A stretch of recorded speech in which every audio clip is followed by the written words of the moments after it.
Here's how to take your attendance while we're doing distance learning. The first step is to log into Launchpad.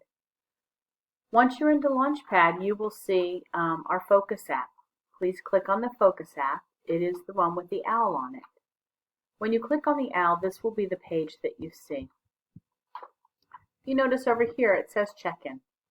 So you simply have to check the box right here to mark yourself as present. And once you do, it says I'm present.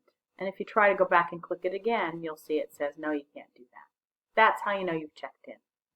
Now, the only other thing you may want to do on here while we're doing this is our lesson plans. And right here is a link to the lesson plans that will automatically bring them up on what we're doing for the week and what you're expected to do. You can also check your grades by going over here to the top bar where it says Student Grades, Assignment and Grades.